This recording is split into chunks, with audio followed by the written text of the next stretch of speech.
Welcome. Hi, everyone. My name is Sheena Ewan from One People TO. I'm the visionary founder of this sanctuary, this physical space, but also this virtual spiritual space that extends beyond walls. So, before we get started and into today's workshop, Decolonizing Money Mindset, we are just going to take a few moments to do a land acknowledgement and then to share our community agreements.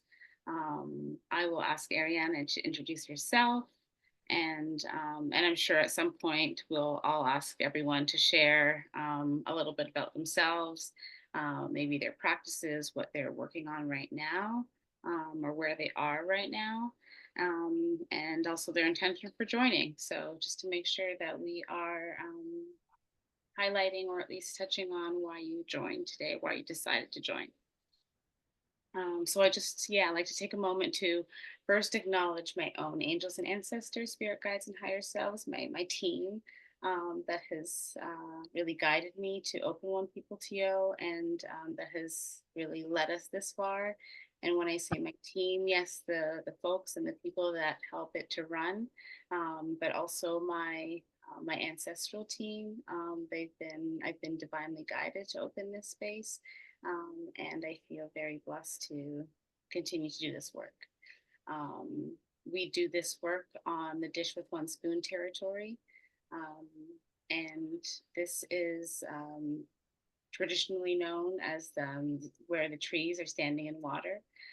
This is the meeting place of many nations, many First Nations, and the nations that are represented here as original settlers or original caretakers of this land is the Wendat, the Haudenosaunee, Anishinaabe, as well as the Mississaugas of the Credit, and many other First Nations and Métis Inuit communities as well later on. So I am very privileged to be a settler in Toronto, Ontario, Canada, and of course, as a settler too in a Black body.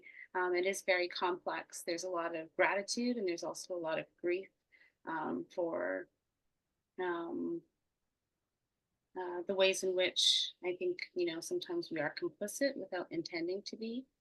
And so there's a lot of unlearning that I've been doing and really invite other people to do in their own way in space. And hopefully sometimes it converges and we can celebrate those learnings together, as well as really what it means to understand that there are still today so many issues that the Canadian Indigenous communities are facing, like lack of clean water, well, particularly on reservations, but even without, defining certain parameters, just the disparities that these communities face and how myself as a settler and encouraging others to find ways that they can support and give back as well. So I'll just take a moment for that. Also, just taking a moment, maybe a moment of silence for us to reflect on that. And also, too, as we approach September 30th, which is Truth and Reconciliation Day.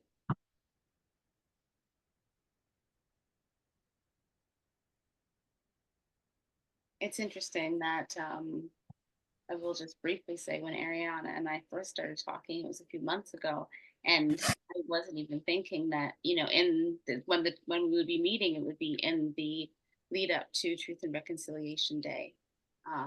And I think part of the work that we're really wanting to do at One People, I'm just gonna mute, is to be able to highlight other practitioners, entrepreneurs of Indigenous background, other folks of the global majority that are doing work that really aligns with our heart. So I'm excited for this workshop. Um, and to hear from other folks that are navigating the same systems that we are, and really taking a moment to understand where we can support each other in that journey. So I'll just briefly run through the community agreements, and then I'll hand it to Ariana. So this is not necessarily this isn't everything as an invitation, but this is also a guideline for our boundaries. And so if anything shows up for you that feels off or doesn't feel right, please definitely invite you to share. Um, so just starting with number one, inviting you to respect the sacredness of our space and its community members. And really detailing that our goal is collective healing and liberation. It doesn't happen without each other. And we're really working to ensure the participation. We're working and really encouraging your participation to be supportive and towards that end. And we also to understand that learning, growth, and healing are not linear or synchronized. All types of engagement are welcome. So maybe if you want to take yourself off mute or interrupt, depending on Ariana's style, or maybe just chat, sending an emoji or sharing comments in the chat, all welcome. And we also to ask that everyone's approach to engagement is respected as well.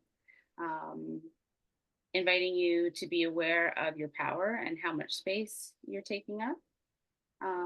We all have different amounts of power, and by virtue of our identities, positions, roles, we're just asking you that you do be aware of how much space and time. Now, I'm conscious of that as well. This is also a place of mutual respect and care, and a place that values and centers curiosity and exploration. So just being mindful that we operate with different levels of consciousness. We also embrace multiple perspectives, and sharing that personal perspectives and experiences cannot and does not take away from another person's autonomy of their experience. Always and please use I statements whenever possible. And we encourage you to seek to understand and listen with our minds, hearts, and spirits. We practice contextual confidentiality. So if a story is said here, unless you have the express permission of the person who shared that story, please don't share it or repeat it. We are recording now, but when we do get to the place of sharing or speaking to things that when we go into our exercise, we'll be pausing the recording to preserve confidentiality. But learning definitely continues to spread from here. In any space that humans are, harm can happen. And so we acknowledge the difference between intent and impact.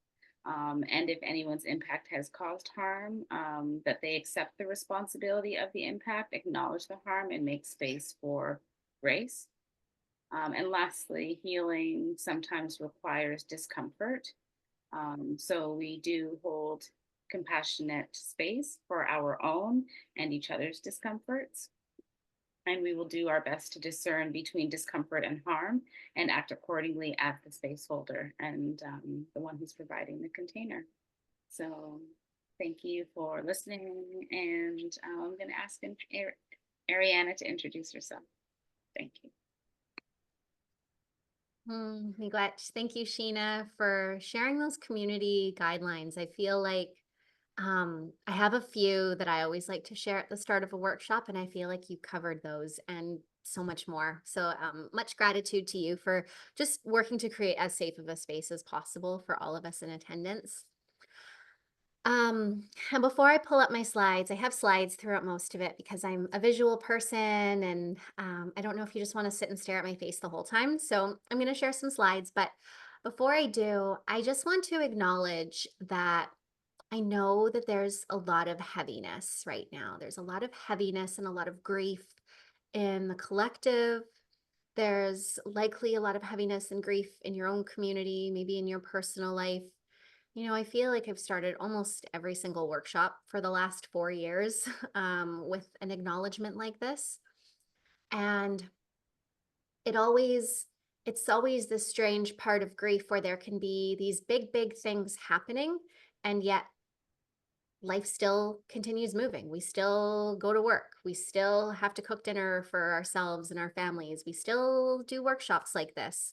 And it's this strange duality of like holding space for the bigness of our reality, and also engaging in these things that can support us in our healing and reclaiming some of our autonomy and our power and our self-sovereignty back from some of these systems that may be causing the grief in the first place. So my hope is that, I know we're talking about money today, and money can bring up a lot, but I really hope that tonight can be a really soft place for you to land, that it can be an opportunity for you to do something that feels really nourishing, to connect with yourself, to connect with others, and to just uplift you a little bit and maybe give you a reprieve from some of what you've been carrying. So with that, I'm going to pull my slides up and I'm going to move some things around so I can see everything properly. Here we go. Okay, so we're here for a conversation tonight on decolonizing your money mindset. And I'll take a moment to introduce myself because I know one of you on here, but I don't know the rest of you. You're new to me. And I'll introduce myself in my traditional language first. Buju anin Ariana Fotinakis Nindunjiba Amjanang First Nation Makwanandodem Ninshigo Daya Unceded Kosalish Nababamadiz. So hello, good evening, my relatives. My name is Ariana, and I'm a mixed heritage woman. My family on my mother's side comes from the Anishinaabe First Nation in so-called Ontario, and my family on my father's side comes from Mathoni in Greece. My family name on my mother's side is Rogers. My mom is a 60 scoop survivor, so I didn't have the opportunity to meet my biological maternal grandmother, Joanne Rogers, but I want to speak her name into our space, welcoming in the ancestors, welcoming in the lineage. And on my father's side, my grandparents, both of whom are still with us today, are Pavlos and Stravula Fotinakis. And again, just honoring the medicine and the richness that comes from my Greek ancestors as well. And today I'm truly humbled and honored and grateful to be tuning in from the traditional and unceded lands of the Hulkaminum and Sinchothan speaking peoples on what is colonially known as Salt Spring Island. So I live in a little island off the west coast of British Columbia. And this island here, when I lived in North Vancouver, it was pretty easy to do a land acknowledgement. We knew it was Musqueam, Squamish, and Tsleil-Waututh. There was like some pretty clearly defined colonial boundaries and borders. And so we knew that those were the three nations whose territory we were on. However, what I've learned since moving here is that it's a lot more complex. This idea of borders and boundaries, which is a colonial construct, the falseness of it is very apparent here.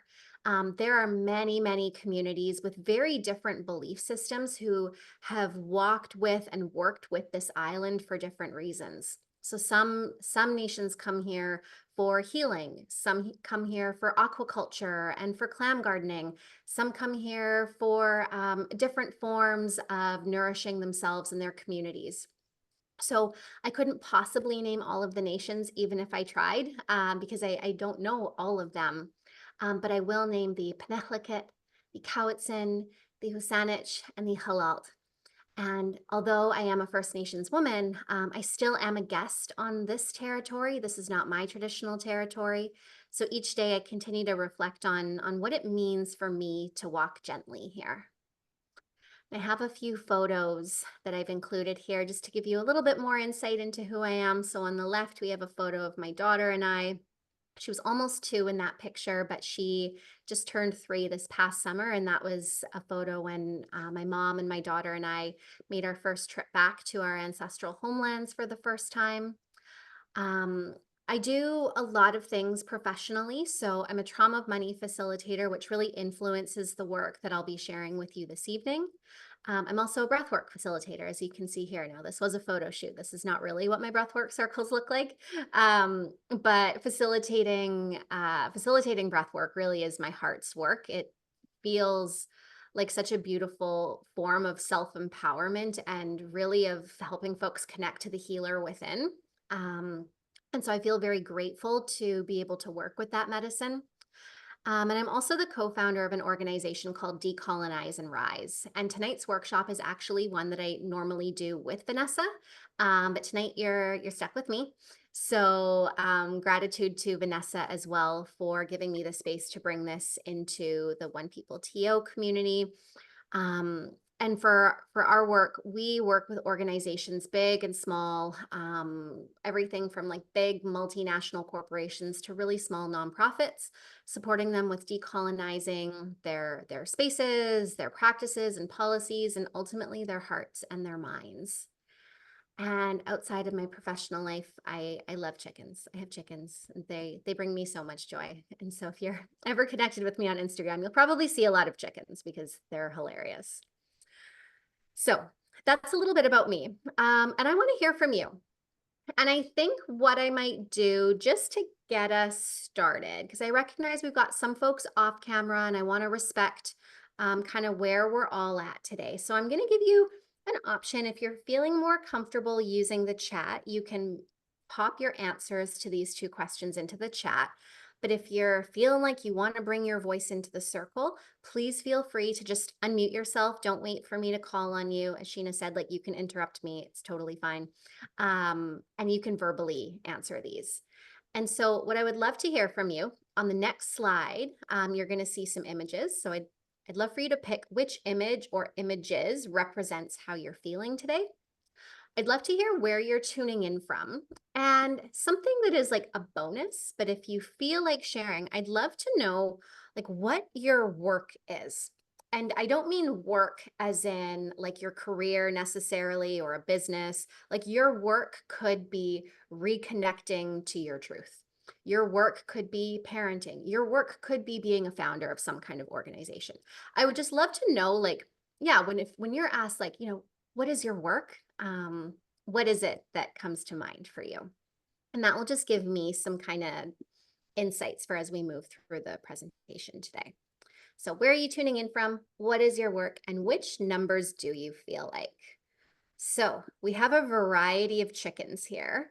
I don't actually know what's happening in a lot of them. Like, I don't know what's going on here.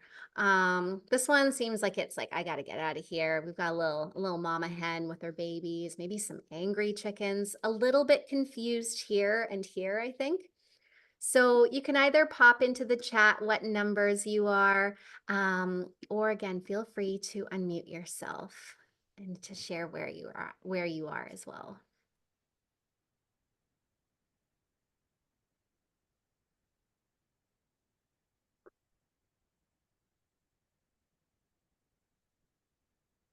Oh, Sheena, if you're talking, I think you're muted. I just realized. I just realized Vaishali wasn't unmuted, so I was like, not that I should be calling. Oh, okay. I guess I'll speak. Yeah, please. My name is Vaishali. I am in Toronto. I identify with probably 1, 2, and 4. A lot of confusion. So my work, I think healing is my work by trade. I'm a therapist. And so I do that work in my trade as well, but I'm also doing a lot of personal healing and hopefully healing in my parenting, and trying to offer whatever support I can in One People TO's healing work as well. And so I think that's a good descriptor of my work. Yeah. I think that's it, right? Yeah, you got it. Okay. Thank you much for sharing, Vaishali. Did I pronounce that correct? Yes, you did. Thank Wonderful. you. Yes.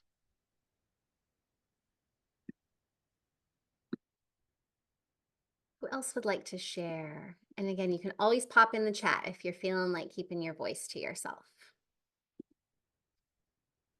Sure. I think you can hear me. Yeah. I'm Cian, and I didn't realize there's 3 and 6 on that image. And I guess in a way I'm kind of both, or feeling kind of both, because it feels a little protective on both ends. I'm in a phase of my life that I'm re-exploring many things as many things are collapsing in my life. So I would say that where I am, or what I do, or what I'm doing for myself right now, is loving on myself. And I am calling in from, I guess, Toronto to Toronto, or tuning in from them. Beautiful. Miigwech, Cian. Thank you. Yeah, I didn't realize the 3 was down there until a few minutes ago. So anybody else feel called to share?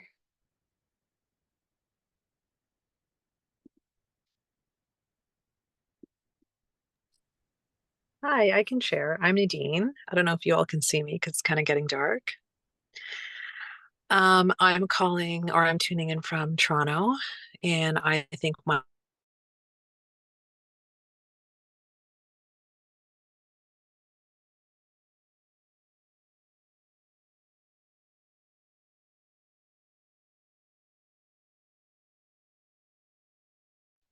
Sorry.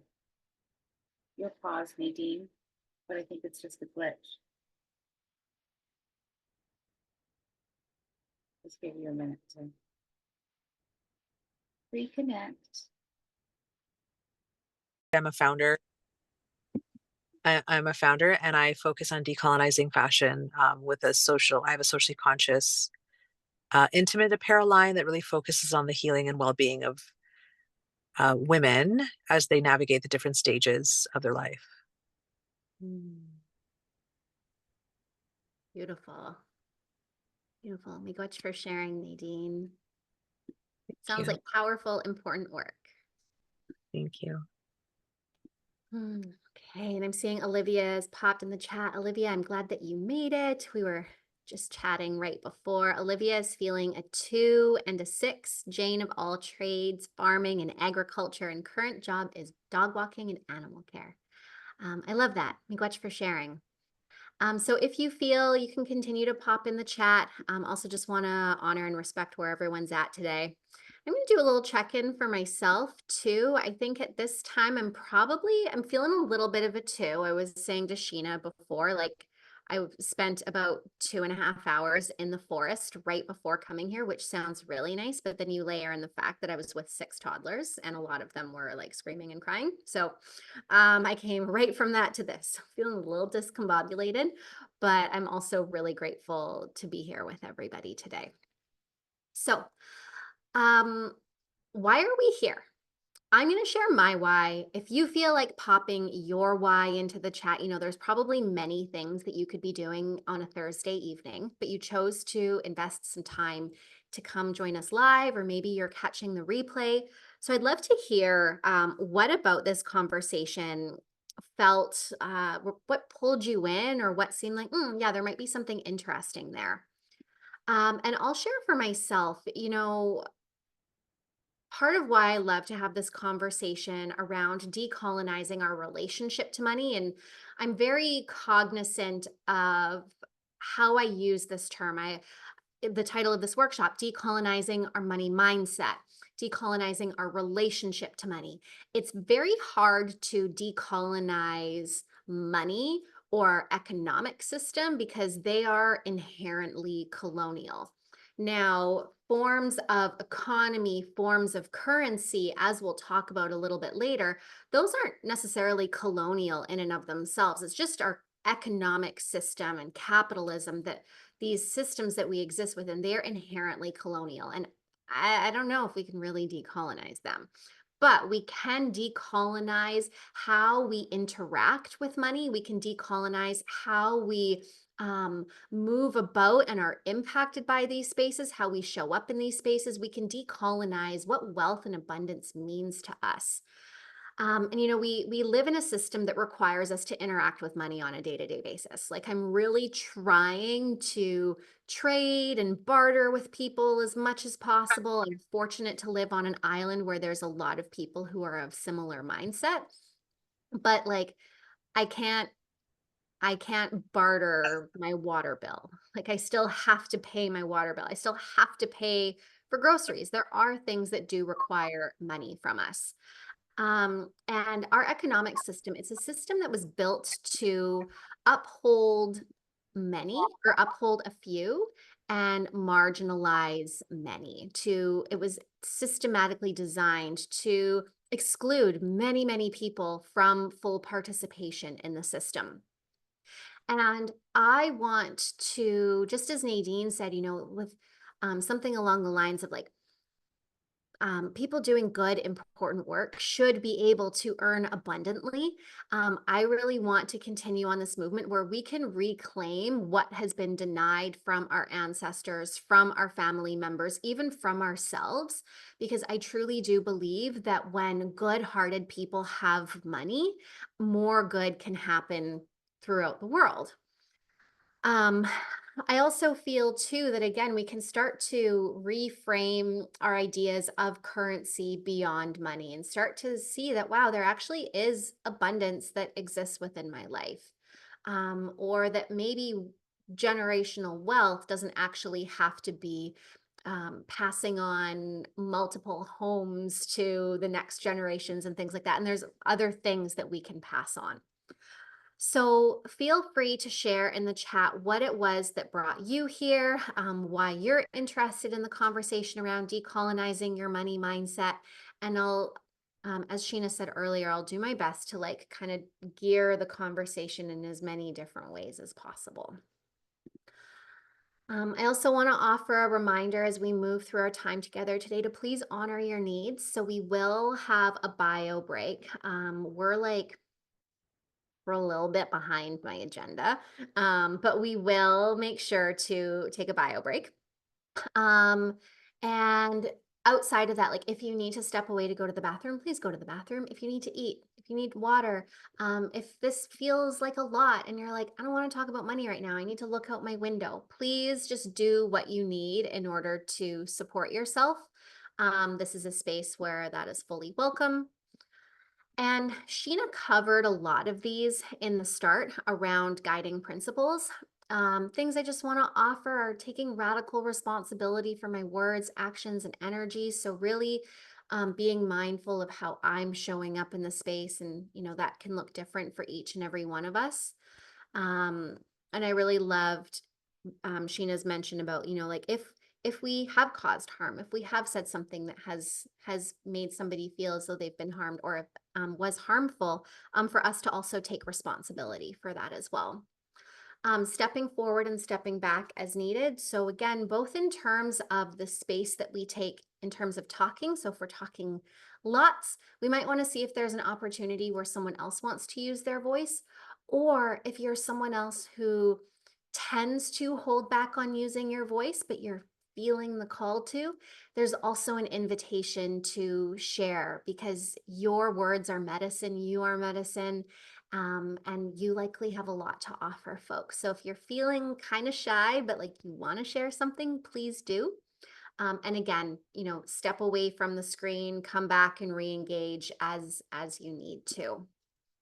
And lastly, just kind of, again, as Sheena said, I really encourage you to take learnings and ahas and reflections here, but let's allow others to speak of their own experience outside of this space.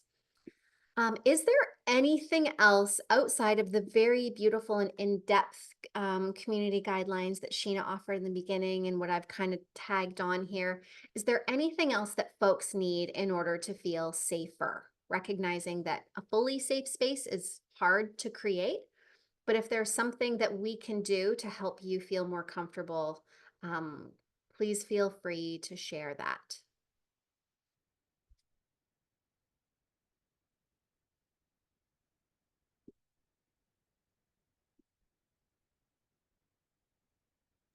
always with my gut.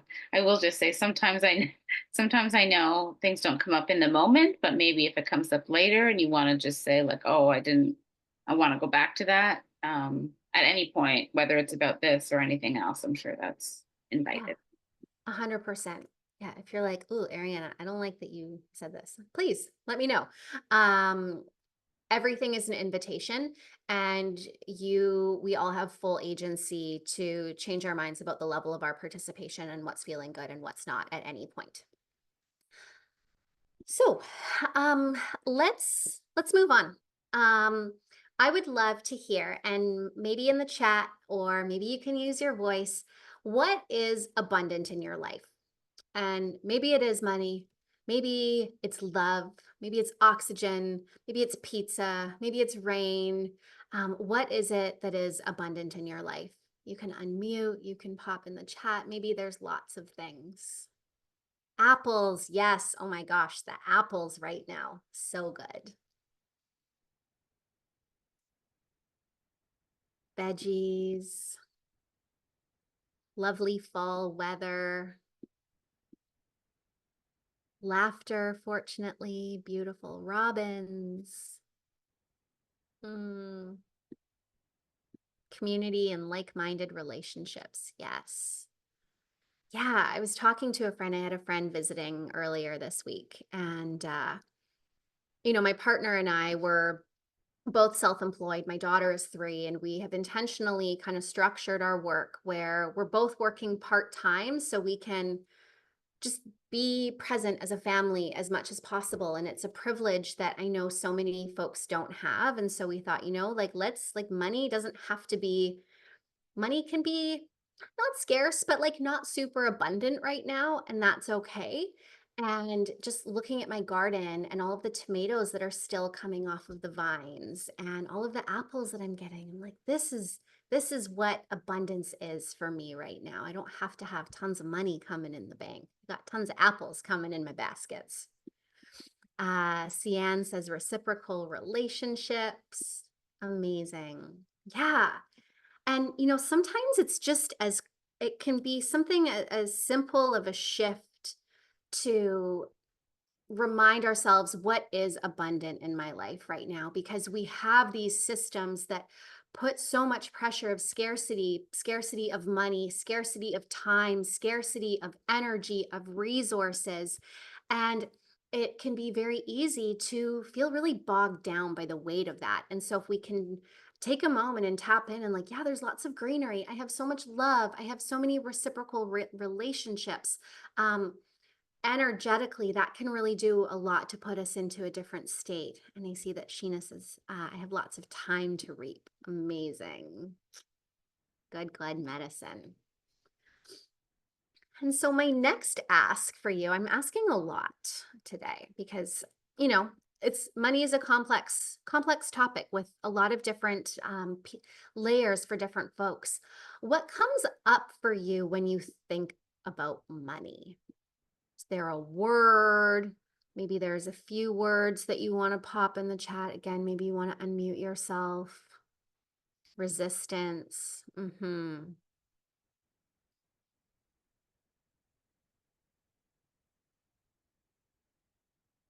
How much for how long? Fear. Yeah, Sheena, I feel you on that. Like, how much for how long? Like, anytime my business does well, it's like, okay, like, when is the shoe gonna drop kind of thing? Like, yeah, there's just always that kind of apprehension, which I think can be very common for entrepreneurs. I see greed, quote unquote, bad money decisions, lack and scarcity based on time. Yeah, it's always interesting, the different words that come up. Wanting to use money well. Yeah. My relationship with money has taken many different iterations over the years. And really, when I grew up, my family, we lived in poverty, and I had no idea that we lived in poverty because I never went without. I just learned later in life that my parents were sponsoring life with credit cards. But it was interesting because when I was little, and arguably even today, like I was such a little hustler. Like I'm a Capricorn by nature. And so I think that comes into play, but I would like negotiate washing the walls with my mom. And I'd be like, oh, I'll wash the walls if you'll give me like a few bucks. When I was really little, I would sell like potions and rocks in my front yard. So when I was little, I always had a lot of money flowing in. And when I became an adult, a lot of these patterns that I had witnessed in my parents of like kind of living beyond our means really started to find their way into my own life. And that was really amplified when I became an entrepreneur. When I quit my job, started my own business, had no idea what I was doing. I was not a business person really. Um, and it got to a point where I had so much debt that I was terrified of looking at my bank statements and looking at my credit cards and really just looking at my financial situation honestly. And so I would avoid things and more debt would rack up. And I would avoid further and more debt would rack up. And it was this intense feeling of fear and anxiety. And even once I started to move through that, kind of coming back to that piece that you brought up, Sheena, of like how much and for how long. Am I going to fall back into those patterns? Am I going to fall back into those situations? I've seen a lot of other really good points coming in. Money can mean metric of worth, sometimes the only one that people see. Will I have enough? Unfair or imbalanced? Yes. Okay. And so this is where, especially with that piece of imbalance, where we're going to kind of go into a little bit of like just some honest talk about our dominant economic system. So the American Economic Association defines economics as the study of scarcity, the study of how people use resources and respond to incentives, or the study of decision making. So like scarcity, and we hear this when people talk about resources and how things are priced and all of that. Like scarcity is built into our financial system. There is always this push of like, we need to get it now. It's going to run out, get it now, spend the money now. And then we also have this additional element of consumerism, where there has been this belief imposed on us that if we are feeling anything but happy all of the time, there's something wrong with us. And there's most likely something that you can buy that will fix you. So we have these different pressures coming at us. We have this system that's built on scarcity, and scarcity, doesn't feel the best. I don't necessarily want to say it feels bad because bad is subjective. But when I think of my experience of scarcity in my body, there's like a lot of constriction. There's a lot of like, something feels really big and overwhelming and it feels too big for me to step into. And what can happen is that like that feels really uncomfortable. So I'm going to soothe myself in some way. And I might soothe myself by buying something or by using substances or all of the things, right? And what's interesting is that, when I look at this through an Indigenous lens, scarcity was real for sure. However, there was also a greater understanding of the natural ebb and flow of the cycles, so that even when things were scarce, there still was abundance in other ways, or there had been planning and preparation for when times were scarce. And so this is a really abbreviated version. There's a resource online. It's free. I highly recommend checking it out. It's called the Decolonizing Wealth Toolkit. If you Google that, you'll get this full PDF from the Decolonizing Wealth Project. And I've taken a few pieces from their comparison of Indigenous worldviews and colonial worldviews, and a little bit from a decolonizing business starter guide that I co-created with a number of other Indigenous women and non-binary entrepreneurs. And I picked out the pieces that were kind of more relevant to our conversation today. And so if we look at an Indigenous worldview, we can see that amassing wealth is important for the good of the community, whereas a colonial worldview, or a capitalist worldview, is that amassing wealth is for personal gain. An Indigenous worldview recognizes that the land is sacred and usually given by a creator or extreme being, whereas a colonial worldview simply sees the land and its resources to be extracted for the benefit of humans. And even at that, the benefit of like a small number of humans. And then we can take it a step further and we can look at like what actually is benefit, right? Like who's defining what a benefit is? Because if we look at the long-term implications, I would argue that our systems kind of suck for everybody. But I'm not going to go too far down that rabbit hole right now. An Indigenous worldview also recognizes relationality, whereas a colonized worldview sees things as being very transactional. And I see this a lot, especially around this time of year, with September 30th being the National Day for Truth and Reconciliation. The messages from people on LinkedIn being like, hey, can you do a workshop for our team like on September 28th with like a week's notice? Or somebody being like, oh, we're working on this research project. Would you like to join? When really they just need an Indigenous person on the research project in order to get certain grant funding.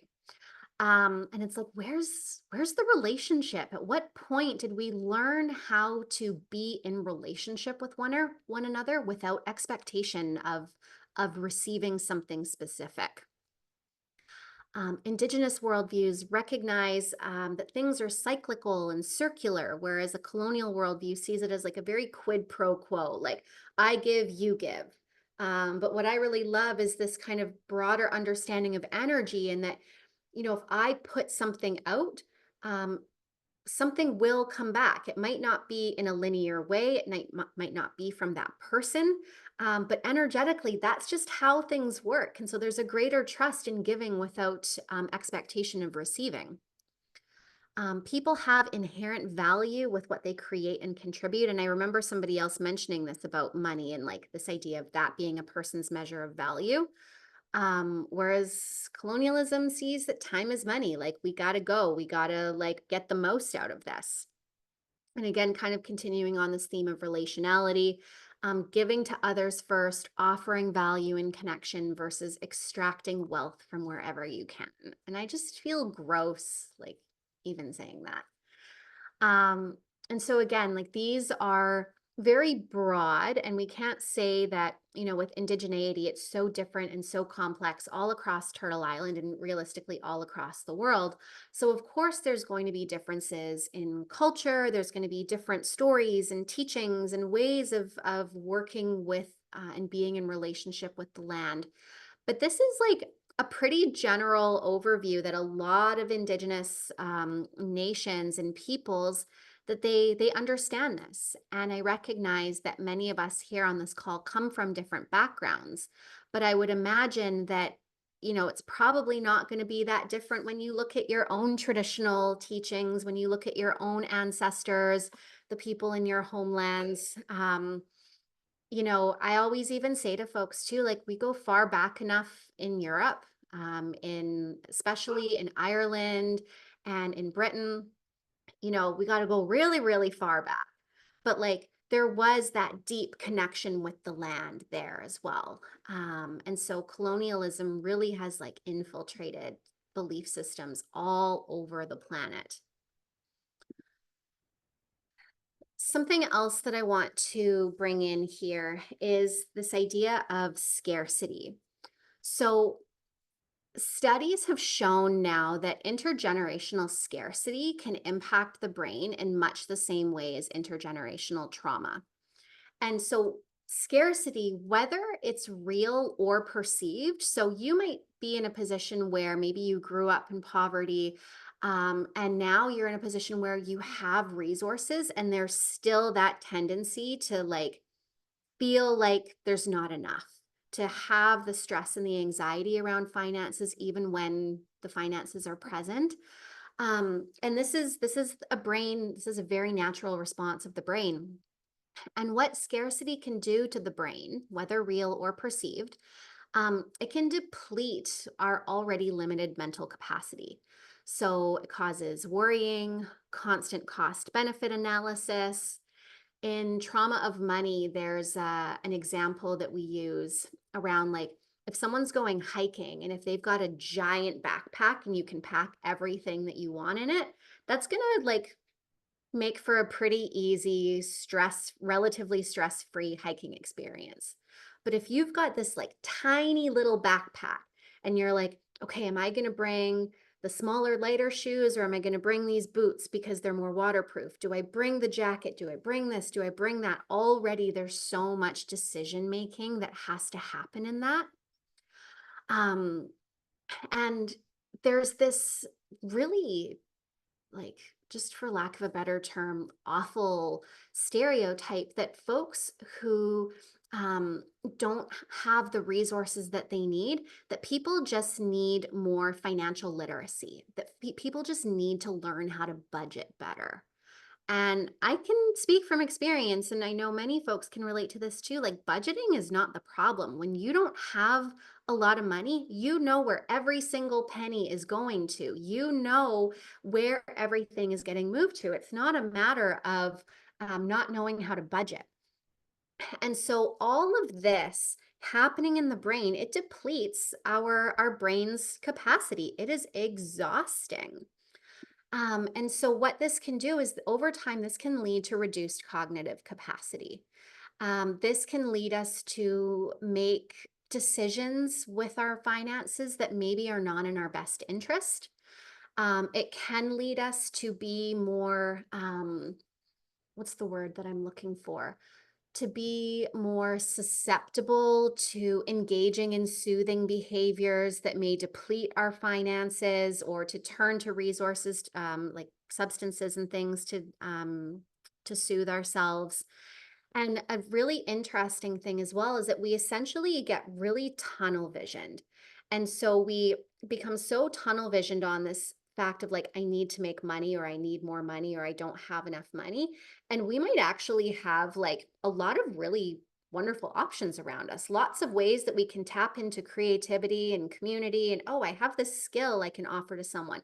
That might be all on our periphery and we can't see it because our brain is so focused on this piece of like, I don't have enough to make ends meet.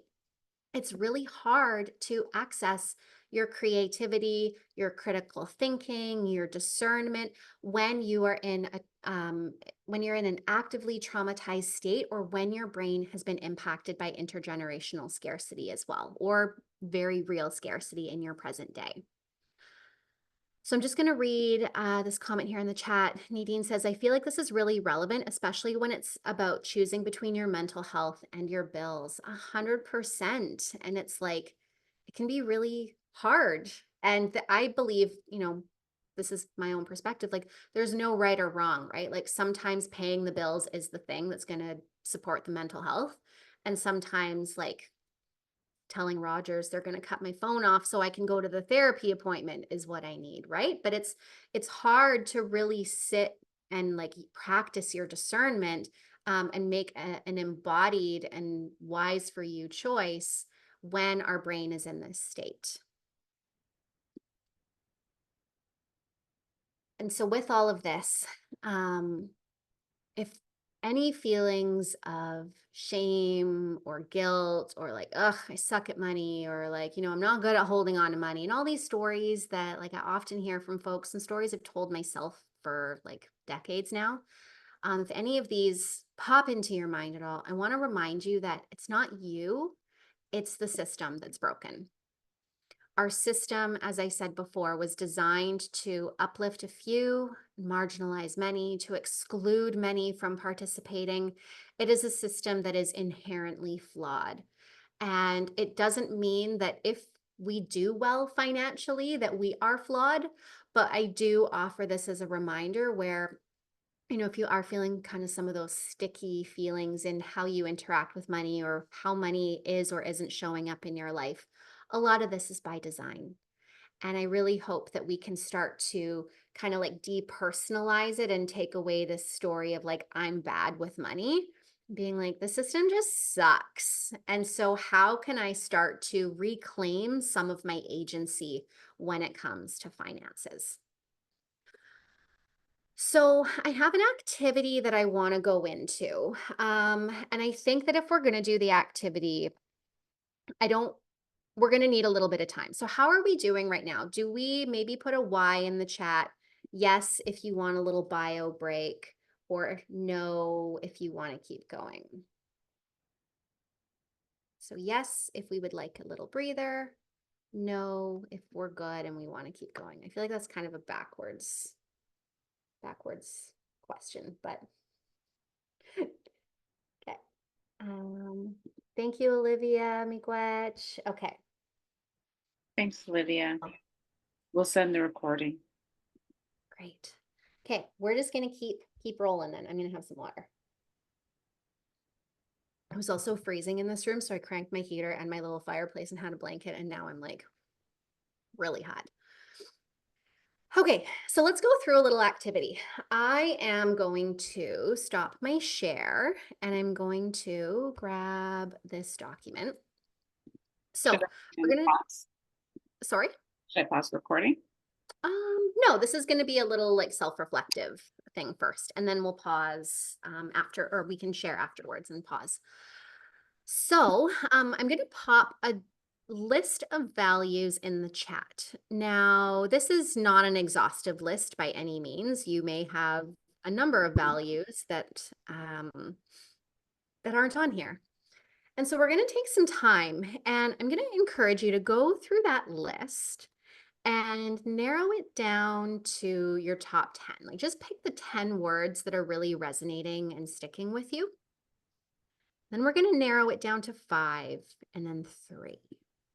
So I'm going to give you a few minutes for this. I'll put this in the chat.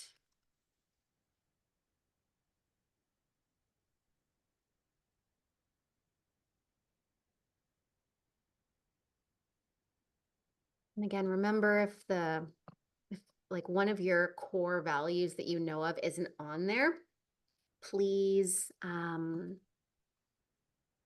please go ahead and add it.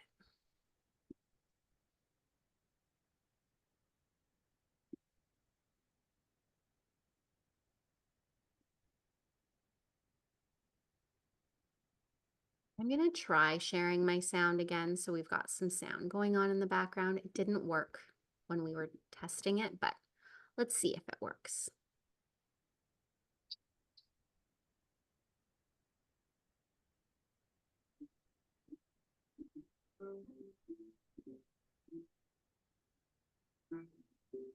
Sheena, do you want to let me know if you hear anything? I do, but it's a little bit low.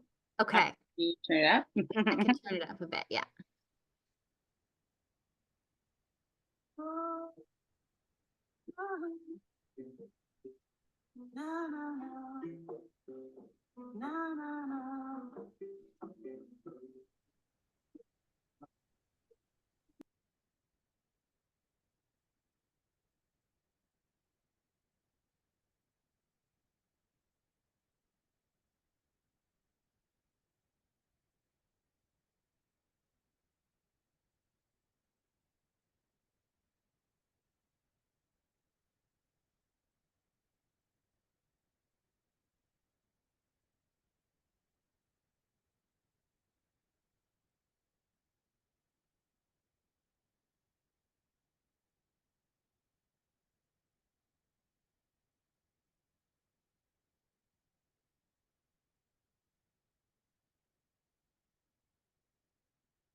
Let's take maybe a couple more minutes here.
Okay, how are we doing here? We feel like we need a little bit more time. We feeling good?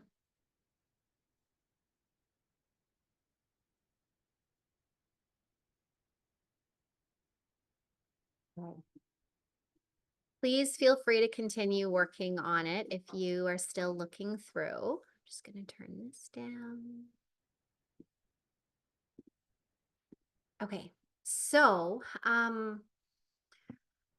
part of why I wanted to start to bring in the conversation of values is that we can begin to look at ways that we can start to align our spending and the ways that we interact with money with our values.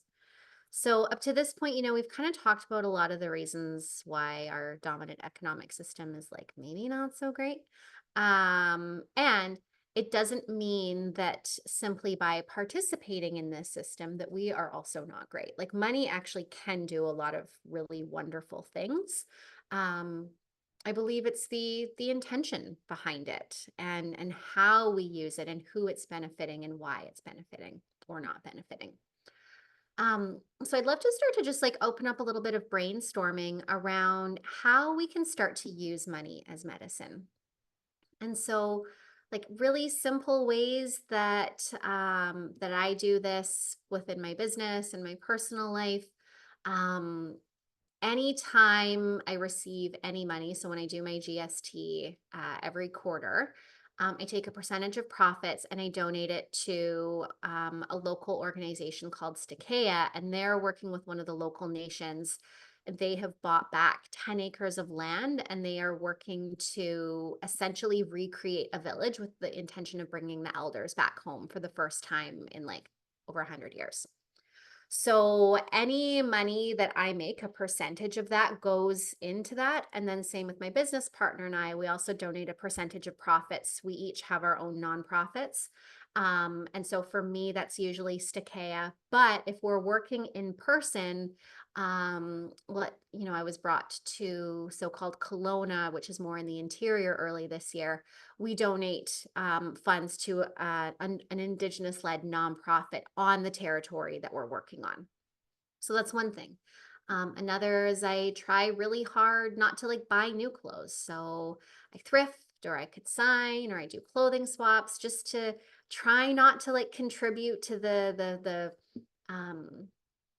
fast fashion industry and to give these larger corporations my money. Simple things like not buying from Amazon. They're simple, not always easy, because there's a reason why these large corporations do so well financially. There is a lot of access that's provided for folks through them. And sometimes we're just not in a position to be able to afford the like locally grown organic apples from your local farmer because they are more expensive. But I'd love if you have a look at your list of values, what's like one way or a couple of ways that you feel you could align your spending or how you interact with money with your values? And Sheena, I don't know if you feel like maybe you want to pause at this point, or if we want to keep it open to like let other folks soak in some of the wisdom that's here. I'll let that be your call. Maybe I'll defer to everyone here. Would you be okay for me to record? Would you prefer for me to stop record or just pause the recording just for this portion? Maybe pause? Are you okay to just share maybe how your values align? Okay. I'm feeling like it's okay. Okay. All right. Cool. Cool. Yeah, so feel free to unmute. If it feels comfortable to bring your voice in, I'd love to hear what comes up for you.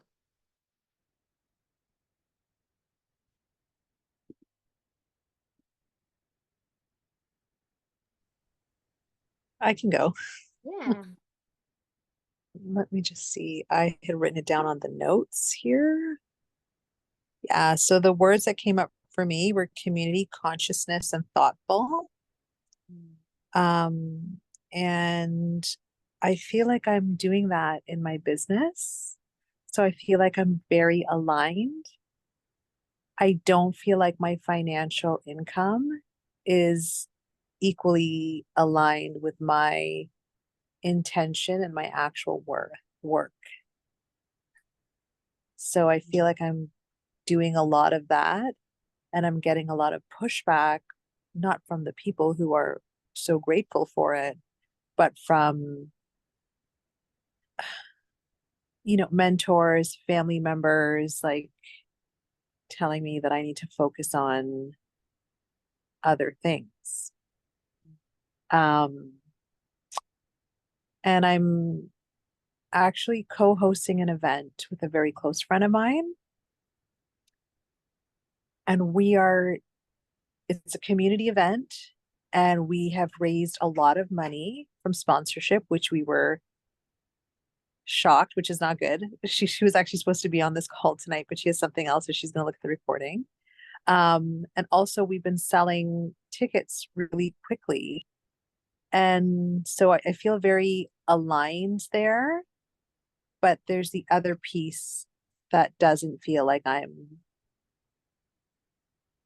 it's like it's a disconnect between my values and what I'm actually doing. And then seeing that's why I wrote imbalanced earlier, seeing the equal balance of that come in from a financial perspective. Like I see it a lot from the community appreciation. I see it a lot from the way people feel when they leave wearing our stuff. It's a very emotional. I see like this overwhelm of like people loving what we do, but I'm not seeing the balance of that come in financially. So I'm just going to leave it at that for other people to. Yeah. Thank you, Nadine.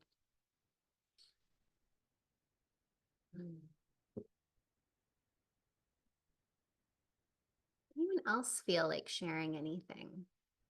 I can share a bit. I always struggle with picking values, like dropping down to 3 to 1. But my go-tos generally tend to be peace, love, and joy. And my number one usually is love. But there were some really strong contenders in wisdom and wonder tonight. So as far as my relationship to money, with them aligning to my values, I find it like it makes sense to me that love is my number one value, and how I spend money aligns with that, because I often spend money to show love for my children. I spend money on them, on things that I think that they would love, and not necessarily things, but experiences or foods or opportunities to connect with me, things like that. And I think that my actions and choices, decisions on how I spend my time show my alignment with peace, love, and joy in general. because I'm not always trying to find out how to use my time to make money. I'm trying to find out how to use my time to bring more peace, love, and joy in my life. And so I guess I bypass money in some ways to get closer to my values, perhaps. I'm still trying to figure out how wisdom and wonder play into this with regards to money, like, because they were calling to me tonight, but I can't see the connection with money and them quite yet. So. Mhm. Oh, I love that. It sounds like there's a seed and something that's wanting to sprout there. So thank you for sharing. That was a really beautiful share. Anybody else feel called to share how we can align our spending with our values, using money as medicine?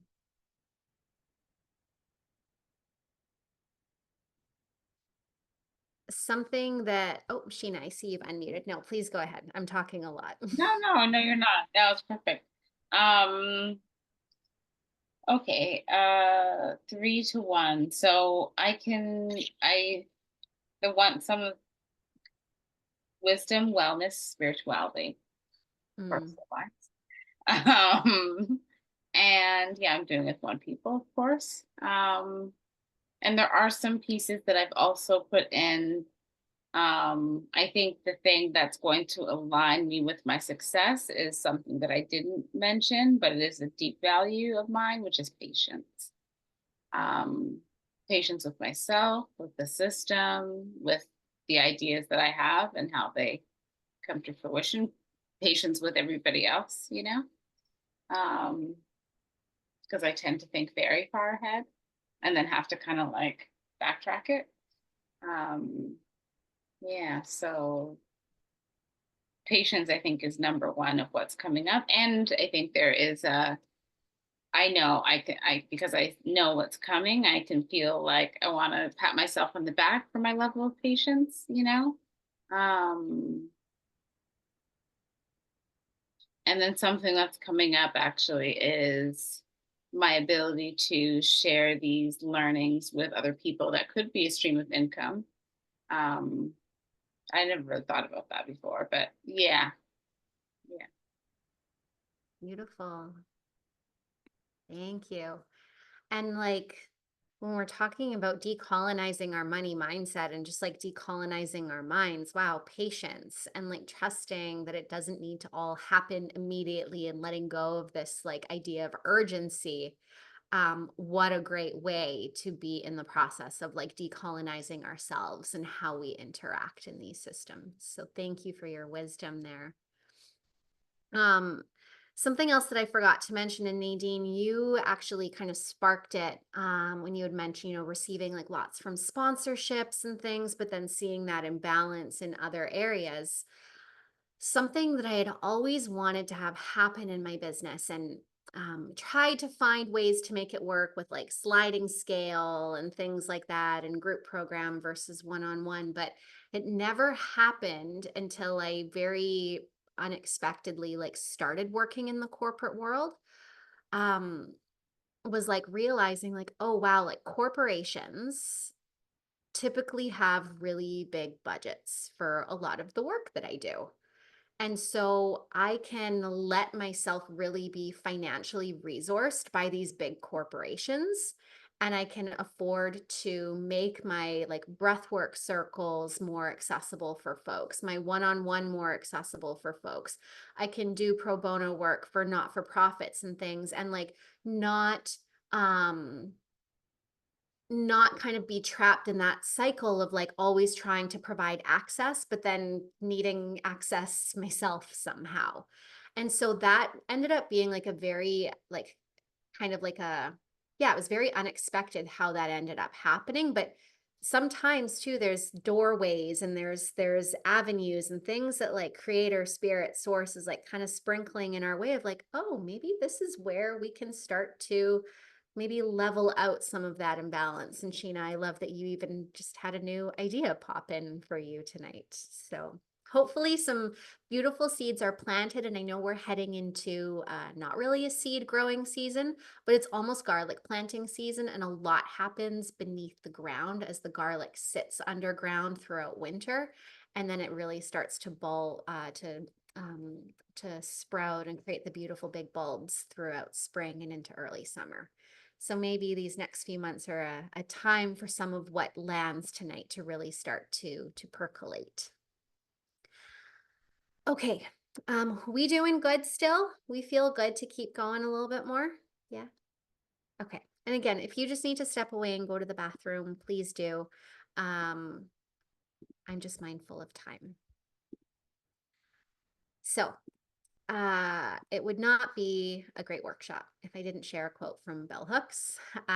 This is one that I really love to share ahead of the next portion of the conversation that we're going to have around money. And what Bell Hooks says is that shaming is one of the deepest tools of imperialist, white supremacist, capitalist patriarchy, because shame produces trauma, and trauma often produces paralysis. Shaming is one of the deepest tools of imperialist, white supremacist, capitalist patriarchy, because shame produces trauma, and trauma often produces paralysis.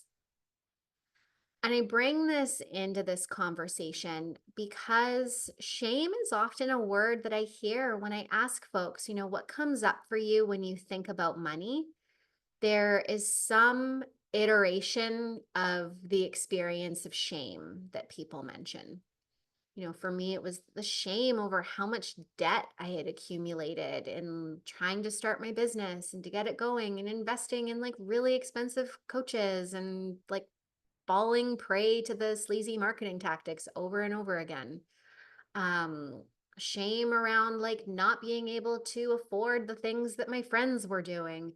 Shame, you know, just all of these things that we internalize what our experience of money means about us.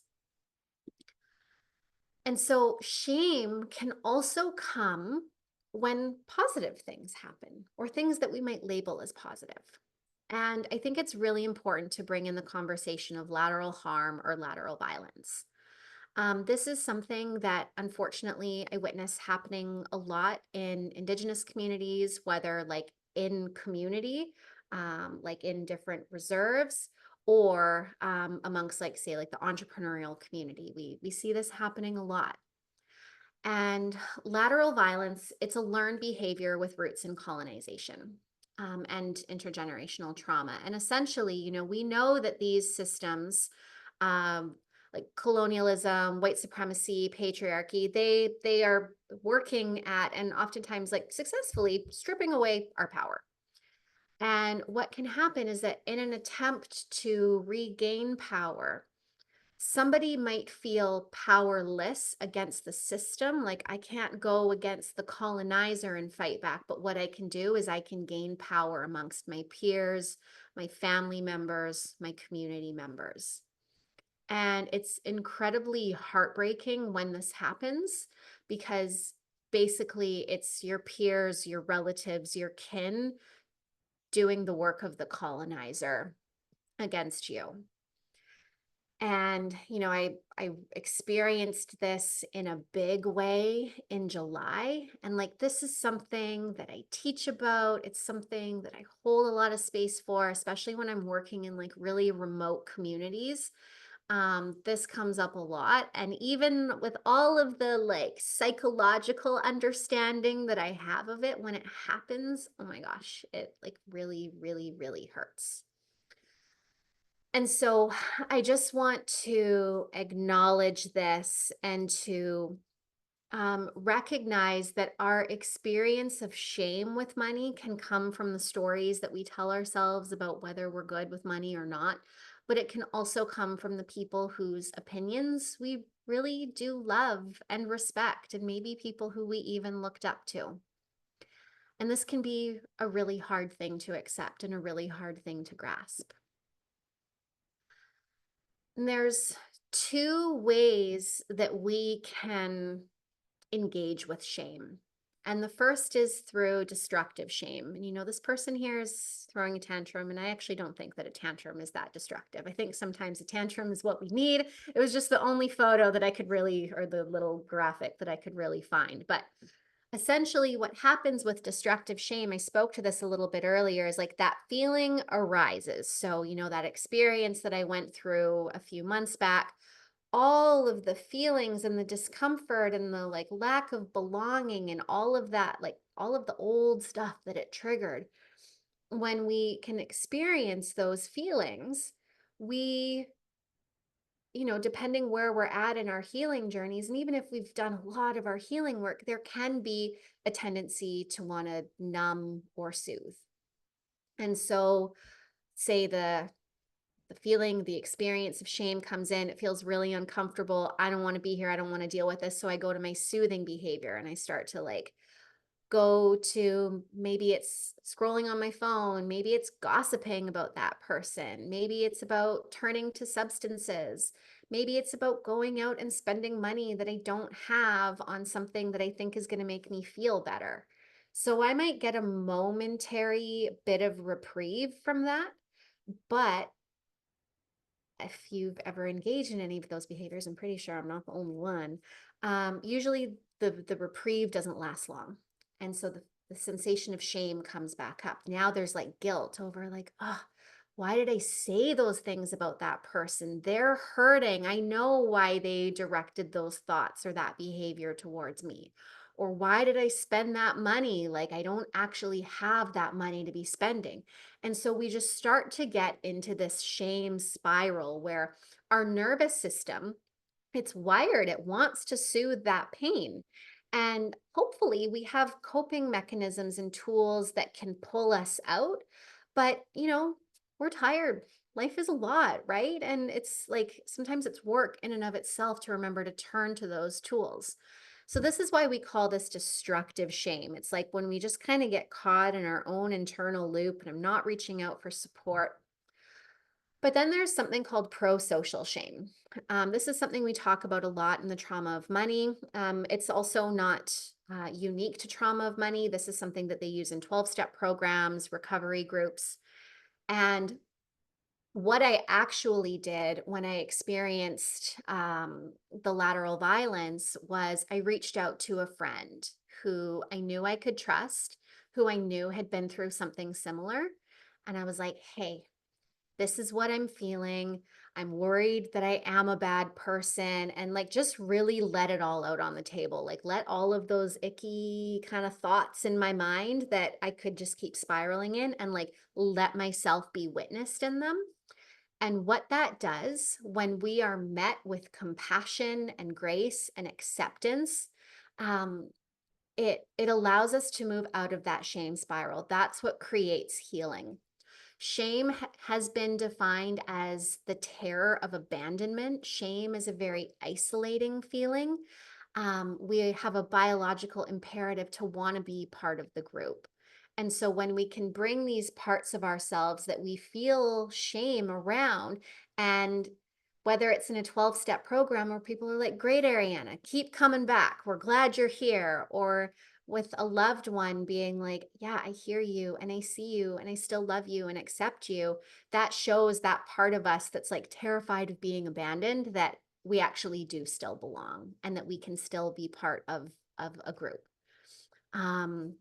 So this can be a really powerful way for transmuting shame that we experience, whether it is shame that stems from words or actions of others around our money, or shame that comes about as a result of our own thoughts around money. How's that landing so far? Any thoughts, questions, comments?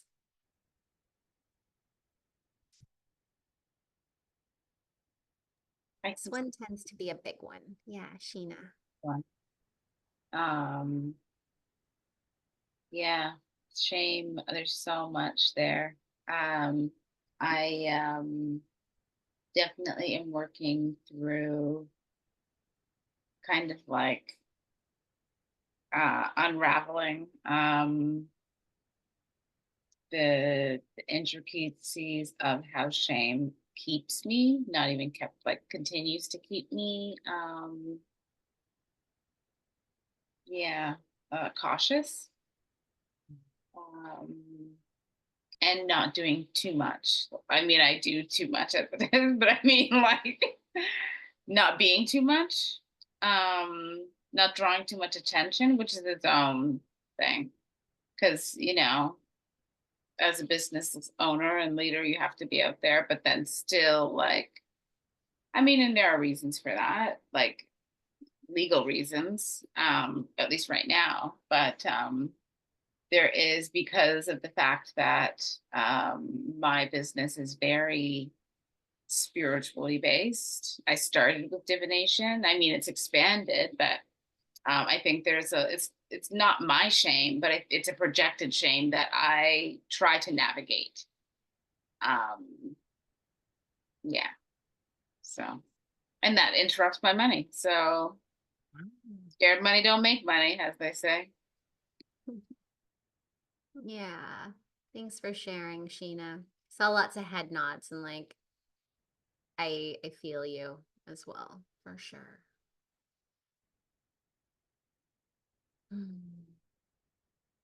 Anyone else have thoughts or reflections on this piece that we've been talking about here?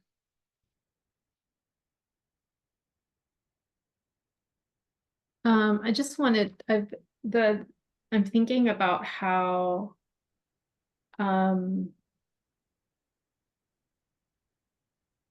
things have gotten even more difficult financially for so many people in the past few years, and how because of that there seems to be like this collective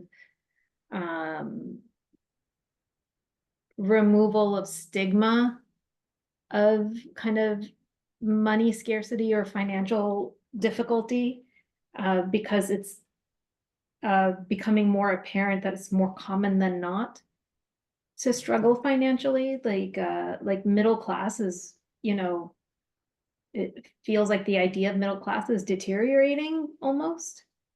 And I think about how, like, in this like destructive shame versus pro-social shame, like the concept of shame, the way that I learned about it is that it breeds in darkness. It breeds in silence, like when you don't talk about it.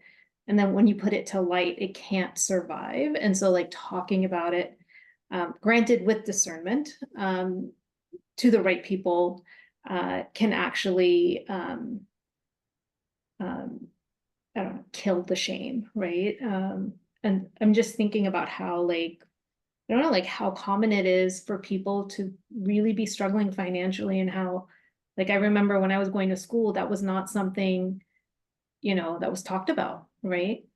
You don't talk about your financial struggles, and now it's like, it's almost like, oh yeah, you're in the club too, like you're struggling too. Like there's this kind of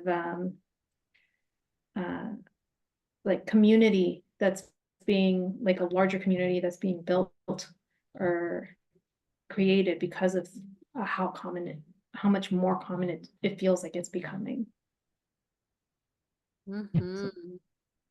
Yeah, thank you. Thank you for that.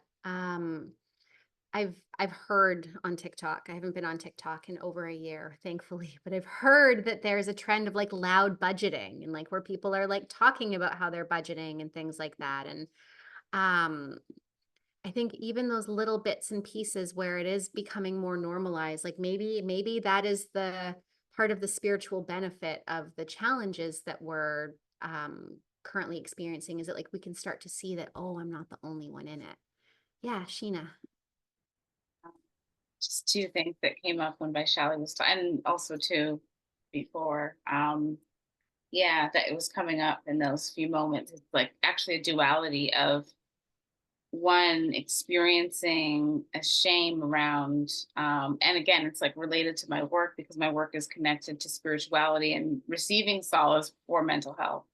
But then it doesn't mean it doesn't require me to talk about mental health, but it makes sense that I would share about it, and how spirituality and wellness,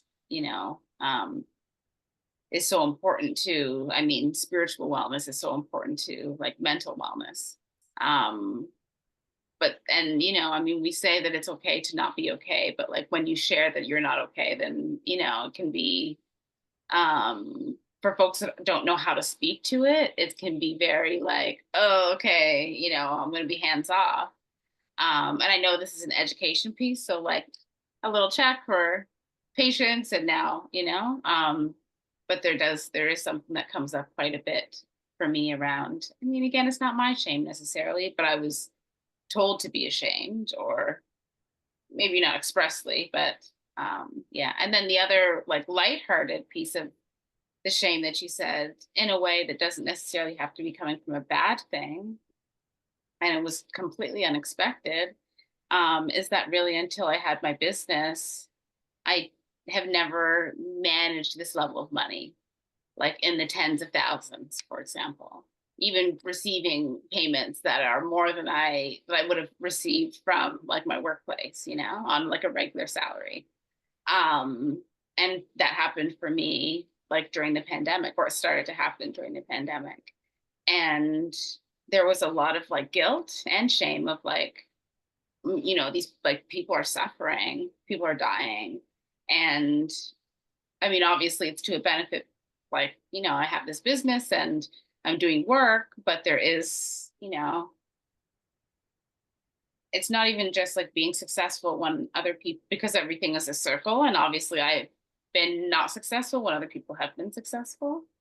But a thing of like, I can't share that I'm successful, or I've been actually not suffering, or I mean, at least at the time, I mean, doing well, and feeling, yeah, some shame that I can't share, or I don't want to share because it will detract from what other people are going through.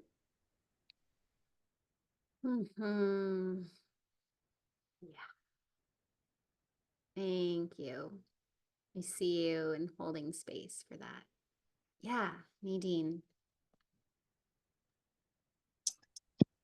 I find that culturally, some people, it seems to be easier for them to share their money shame than others. And they seem to receive a lot more empathy as well and support when they do.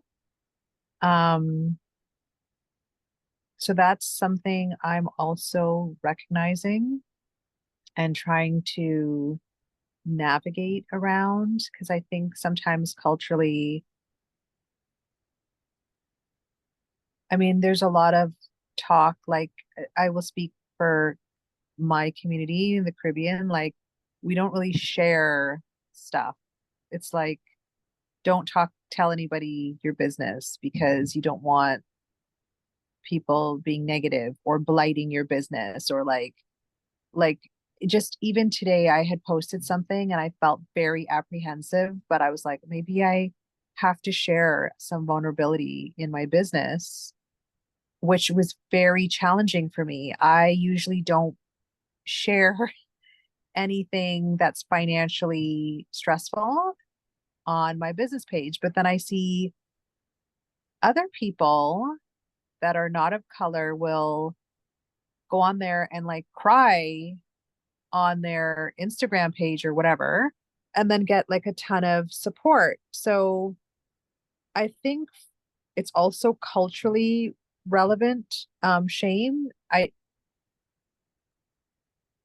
that's the impression that I'm that's kind of what I'm observing in my industry of sustainability, of fashion, of these spaces where there's a lot of saviorism in these spaces. There's a lot of greenwashing in these spaces. There's a lot of not really, kind of a manipulation of the consumer, and doing that by getting very emotional. So I kind of, that's kind of where I'm at with this topic. I think that as a business, as Sheena mentioned, as a business owner, like sharing that vulnerability can be very, very challenging. And do I necessarily need to share that? Do I have to be that open? in order for people to support me. Right. So that's kind of something that I find challenging. I don't like to be in front of the camera. And I think Sheena and I talk about even though people are like, you should be on the camera all the time talking, but like I'm better one-on-one. I too am a Capricorn, so I'm not very like, look at me. My daughter's a Leo, so she's very opposite me. You know what I mean? Like she's all out there and I'm so opposite. I'm just like, do we really need like, but if I have an audience, I will share, you know? So I feel like that shame piece also can be culturally related. Especially if you've kind of grown up being told not to share anything, not to talk about these things, not to put your business out in public. Like it's that part has been challenging. Mhm.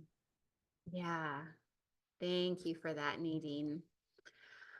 Um, there's a couple of things that we say in Trauma of Money that I think really, what you've said there really pull them to mind. And we often say that at Trauma of Money, our like main goal is to help people decrease shame and increase discernment when it comes to money.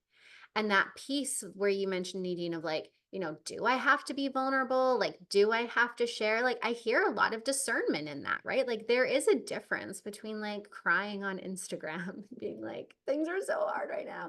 If that's not authentic to you, like, I have a friend and that's very authentic to her. For me, I'm like, absolutely not. So like maybe that's not where my vulnerability is. Maybe my vulnerability is with like a close and trusted friend and being like, I'm actually really struggling and I'm tired of pretending that I'm not, right? Like we can like be discerning, and I think there's an opportunity to really like define what being vulnerable means to me and what does that look like for me. Um, and we also at Trauma of Money like to ask, whose shame is this? And Sheena, I've heard you say this as well, like it's not my shame. And we ask this again to kind of like depersonalize things. Again, coming back to this idea of like, I'm not broken, it's the system that's broken. And when I can start to ask myself, like, whose shame is this? Like, oh, right, this is my family's shame. This is my culture's shame. And this is like society's shame or whoever.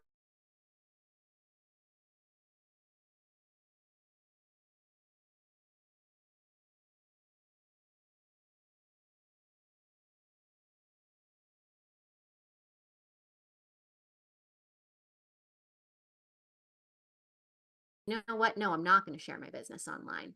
But like maybe there is an invitation to really tune in and see like, is this shame or is this a story that I want to carry, or do I want to write a new story for myself and those who are going to come after me? And there's never really a right or a wrong answer. It's like back to that discernment piece of like what feels right and true and authentic here. So yeah, there's a lot to unpack with this one. And just kind of looking at the other things, Sheena, I also said that I missed your note of inviting me to share my screen. At what point did my screen disappear? Oh, I don't know. It was a Oh. little, yeah. Um, You were talking about the image of finding a better image of someone when we had before we just started talking about the shame piece. okay. I have a feeling, I think when I shared my sound, Zoom probably stopped sharing my screen. So this was the image. This is the temper tantrum. Yeah. Like sometimes I feel like I just need to scream and cry and kick a pillow. But I am going to stop sharing my screen because I want to go through a little activity now. And this is actually a beautiful time to be doing it as well. We're a few days after the autumn equinox. It is a time of like shedding, letting go, decomposing. We've been talking a bit of like, is this shame that I want to carry? Is this a story that I want to carry? And so we're going to go through an opportunity to let go or lay down some of the things that we maybe don't want to carry with regards to money, but also to call in and tap into what it is that we do want to carry with money. So it would be helpful if you have a piece of paper, and as I mentioned, either like you can use just one pen. If you have colored, like different colors where you can have a variety to choose from, that is great. And if you don't have a piece of paper and a pen to write on, you can do this like still kind of somatically. So we're going to do a spiral activity, and I'll kind of guide that through if you don't have, if you don't have pen and paper. Sorry, my brain just stopped for a second. So let's grab our piece of paper, and I'm going to play some music again, if Zoom will let me. And we're going to start with our spiral out. So we're going to start, and we're going to stay nice and mindful and connected. Sorry, it's jarring coming back in. We're going to start in the center of our page or in the center of our imaginary circle. And we're going to slowly, mindfully start to spiral out. And as you're spiraling out, thinking of words, stories, qualities, some of the sticky stuff that we've talked about when it comes to money. What are we spiraling out? What are we letting go of? What is it time to lay to rest and really stay nice and connected to the process of spiraling out?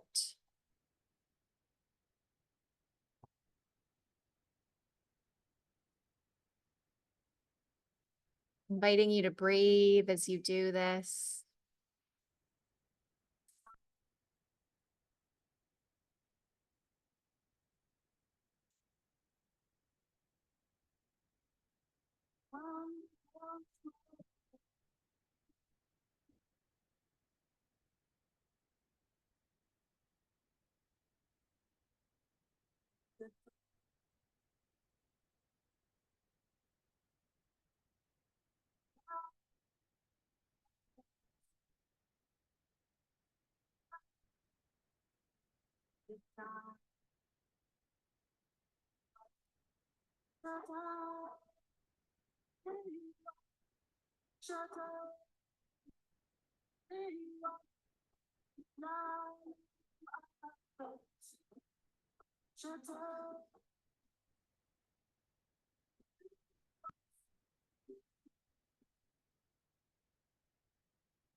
This process can take a different length of time for different folks. If you're done your spiral and you feel called, maybe you want to actually write down some of those words around your spiral.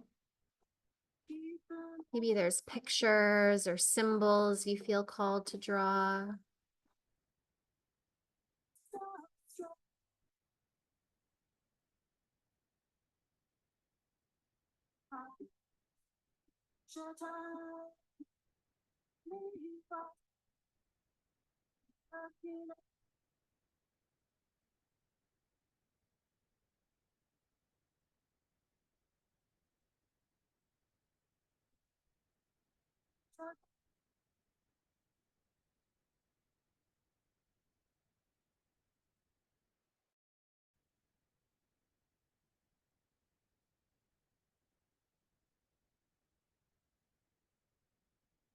Taking another minute or so here with our spiral out.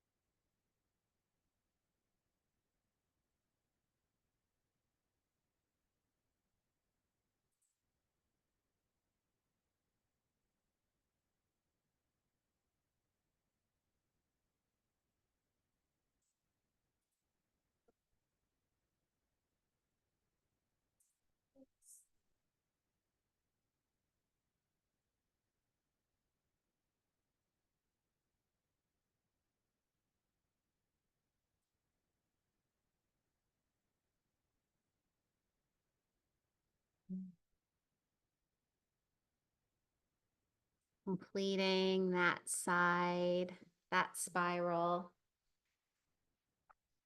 And then we're going to flip our paper around.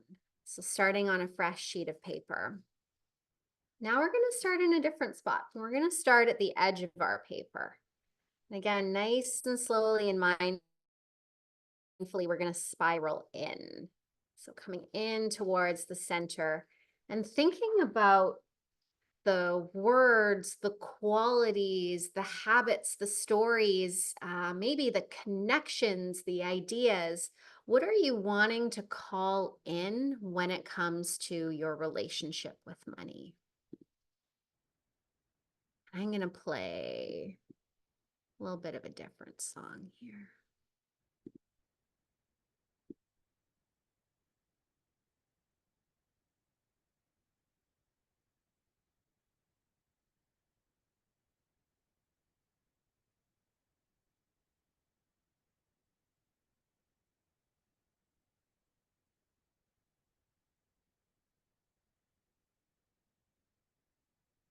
I'm unapologetic with my priorities.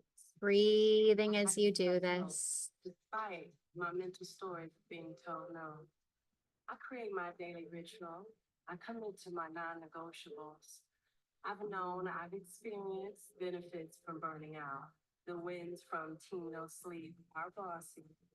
But I'm interested.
My business. I know and I learn my numbers for my business. Remember, you can write those words or draw symbols or images. I know who I serve. I'm clear on my strategy to be powerful, impact people, and to profit. I'm so aligned in my professional and personal and purposeful path that I know when to pivot. This harmony is so fly. I am in complete harmony with myself, transforming my work ethic to my worth ethic. I am not a perfectionist. I am an excellentist. I can't compromise excellence, and that's not my standard. Literally, excellence is the only possibility for me. So I put my life and work in order, in alignment to flow, so I can get this work done. On a daily basis, I make the choice to flow.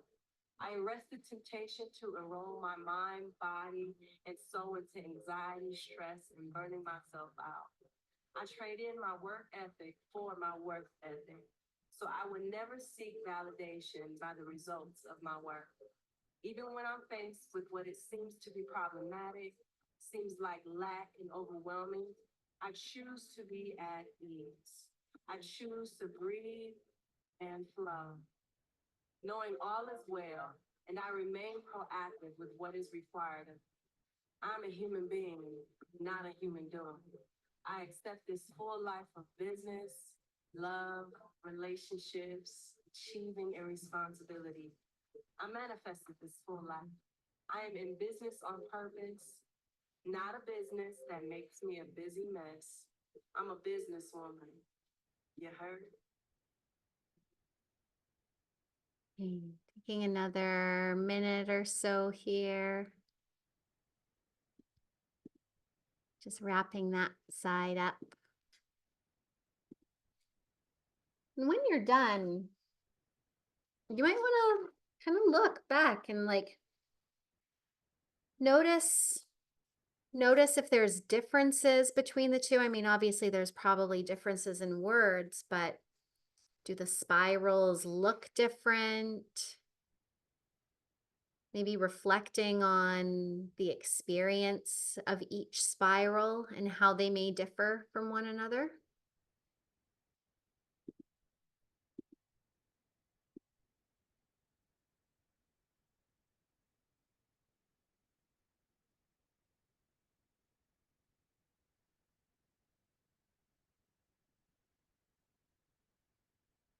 You might notice that there's lots of differences. You might feel like they're actually kind of similar. The process of creating each was quite similar, and that's okay.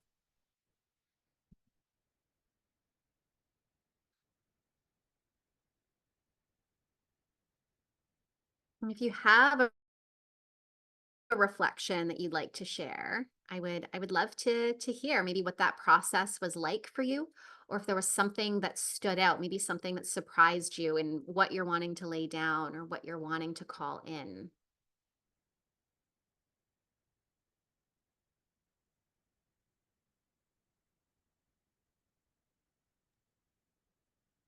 I can just share that my circles look different.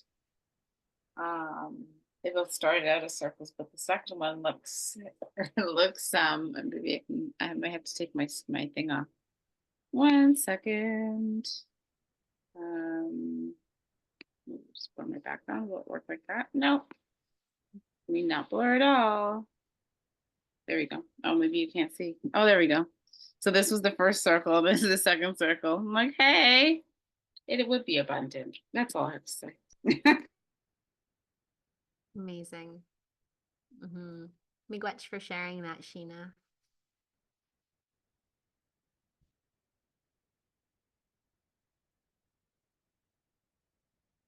Anyone else have any reflections?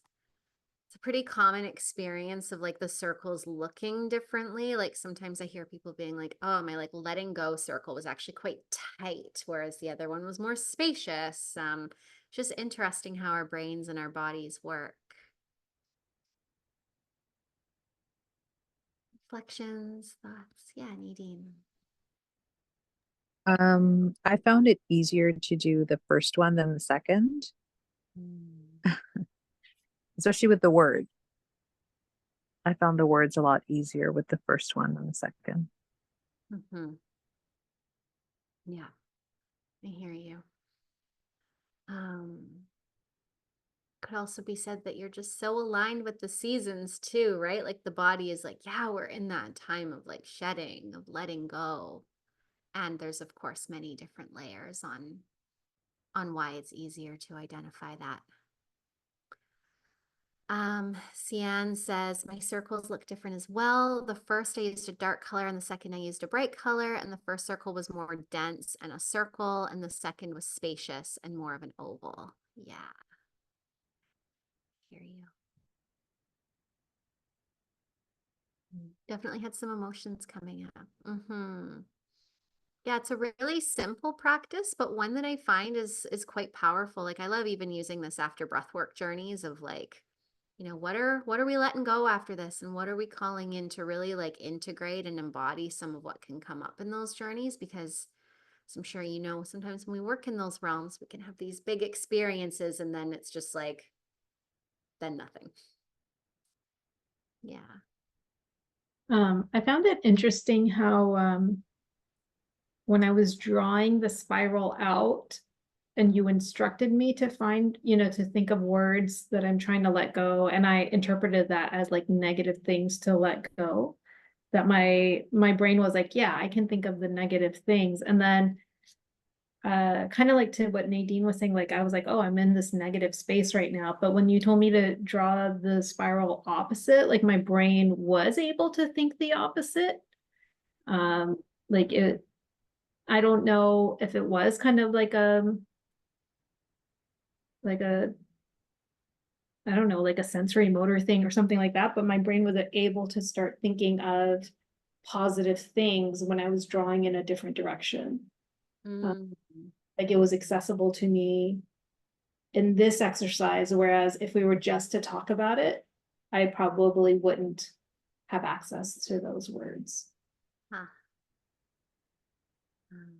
Beautiful reflection. Thank you for sharing.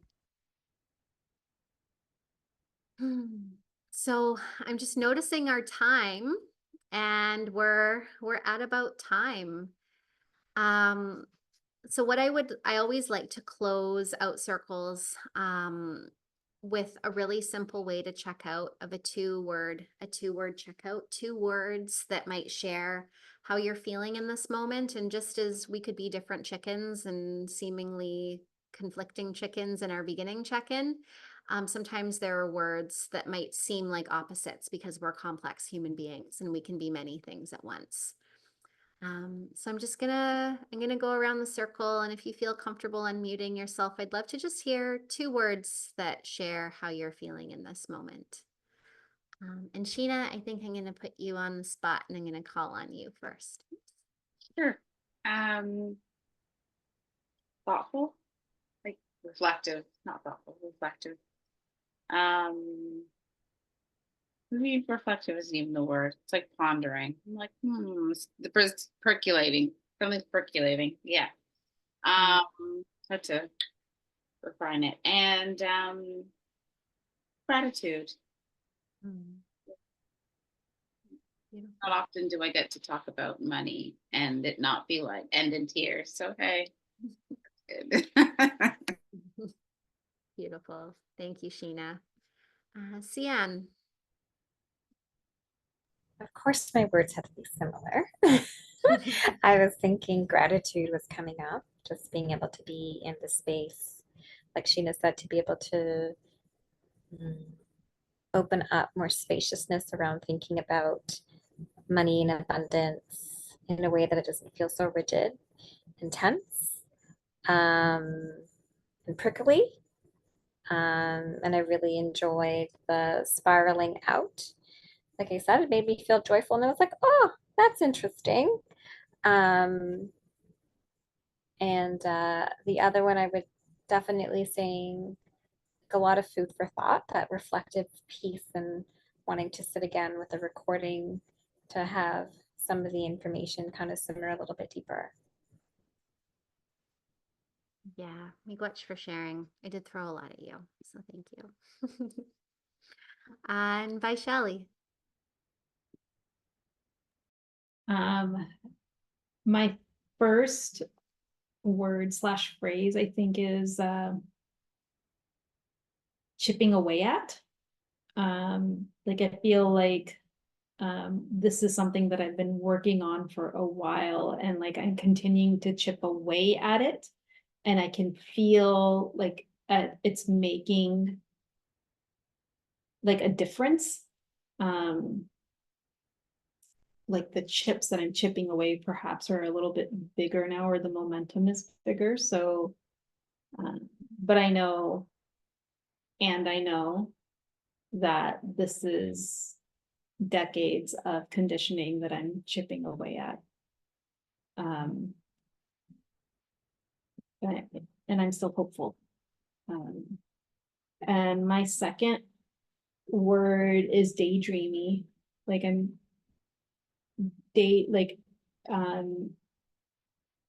open to dreaming about the ways that I would participate in community and society if money wasn't an object.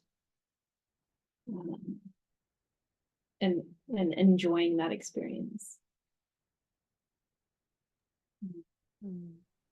Miigwech, Vaishali.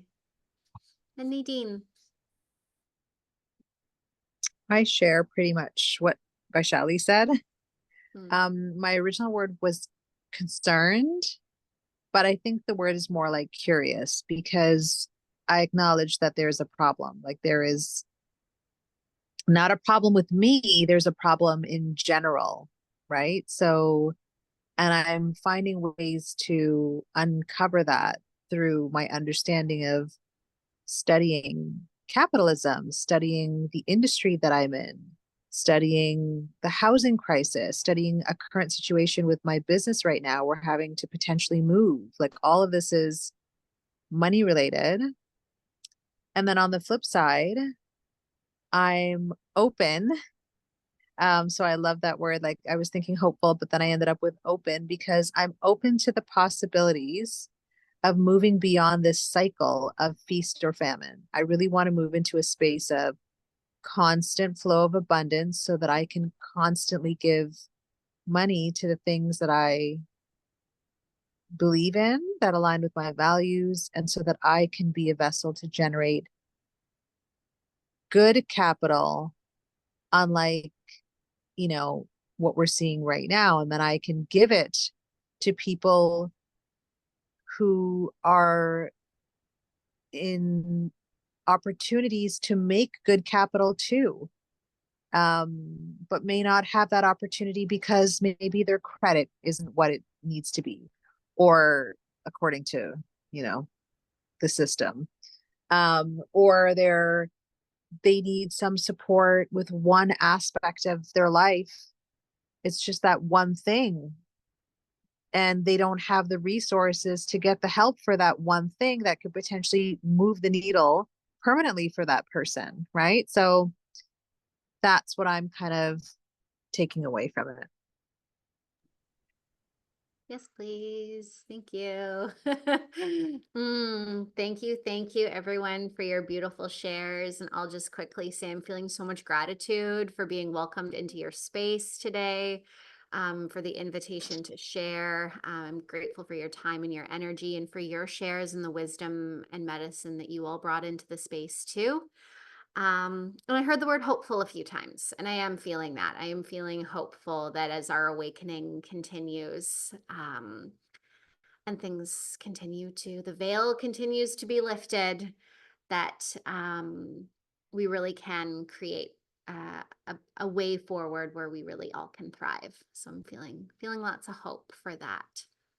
So thank you, Chimigwech. Many thanks for having me tonight. I'm going to pop my social links and stuff in the chat. If you want to come hang out with me on Instagram and hang out with my chickens, I would love that. I'm not on LinkedIn a lot, but that's our company profile for my more like decolonization work, and my website too. But Instagram is probably the most fun place to hang out. Thank you so much, Ariana. Thank you, everyone, for joining. For those that are joining for the recording, yeah, please send an email to info@onepeopleto.ca or to Ariana's info if you have any questions and or feedback. Yeah, thank you. Thanks, everyone. Yeah, Have thank a great you. night. Good night. Thank you.